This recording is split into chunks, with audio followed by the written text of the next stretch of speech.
Wabunge wanaounga mkono serikali kutoka kaunti ya Nairobi wameunga mkono mkataba uliotiwa saini kati ya serikali kuu na serikali ya kaunti ya Nairobi. Wabunge hawa wanasema kuwa mkataba huo utaboresha huduma kwa wakazi wa Nairobi kupitia nyongeza ya shilingi bilioni 80 katika utoaji huduma hapa Nairobi. Stephen Leto na taarifa hiyo. Makubaliano ya ushirikiano wa serikali ya kitaifa na kaunti ya jiji la Nairobi yameendelea kutoa hisia mseto, huku wabunge kutoka kaunti ya Nairobi wakijitokeza leo kutetea mkataba huo.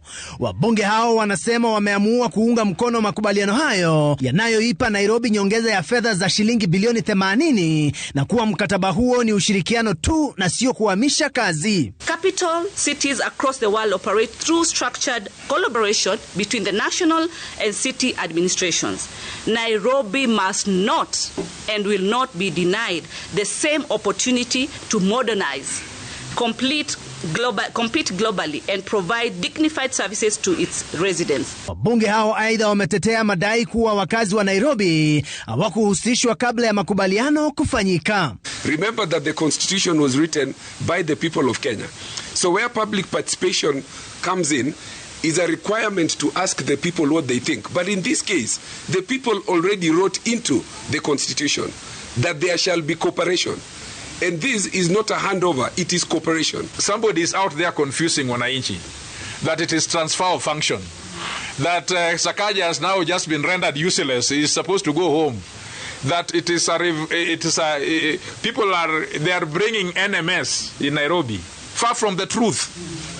This is a reinforced, robust, it is helping to create Nairobi in a space. Bunge la kaunti ya Nairobi nalo lilijitokeza kuunga mkono mkataba huo ambao tayari umekumbwa na vizingiti mahakamani. Collaboration is governed by Article 189 of the Constitution and it does not in any way deny us our role as the oversighting authority. We are going to oversight, we have capacity, we have instruments and experience.